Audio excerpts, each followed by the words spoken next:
Il y a de ça des années et des années, vivait un homme que tout le monde appelait le comte des roses. Il tenait son nom des fleurs desquelles on lui prêtait la découverte, nom qu'il leur avait lui-même donné en souvenir de sa regrettée femme, Rosae, l'amour de sa vie.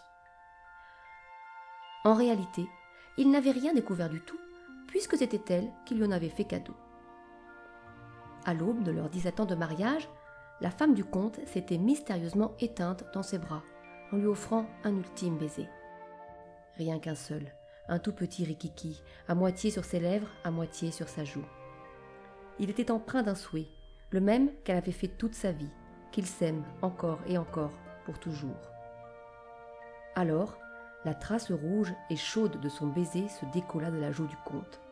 Elle tomba, valsante, jusque dans sa paume, avant de se changer en un magnifique pétale.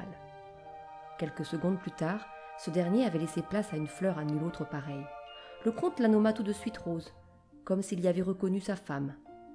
Sur le moment, il aurait préféré qu'elle se réincarne en un oiseau ou en une biche, parce qu'une fleur, eh bien une fleur, ça fanait.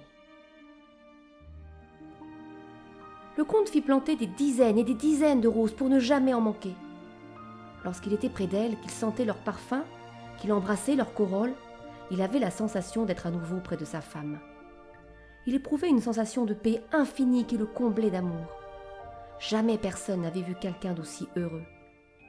Son attitude finit par faire des curieux, qui devinrent des envieux, qui devinrent des voleurs. À cette époque, les hommes parlaient déjà bien des langues, mais jamais, au grand jamais, celle de l'amour.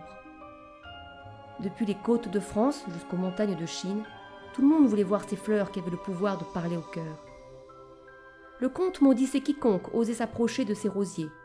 Pour décourager les plus téméraires, il avait ajouté des épines aux tiges de ces fleurs. Mais en vain. On continuait d'essayer de venir le voler.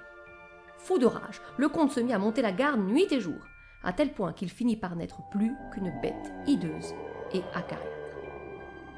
Sa jalousie l'avait tellement rongé qu'il s'était détourné de la seule chose dont il avait juré de prendre soin. Si bien que ces roses, ces magnifiques roses, ces si précieuses roses, avaient toutes fané.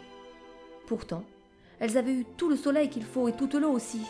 Mais le comte avait oublié le plus important. Il fallait de l'amour à l'amour.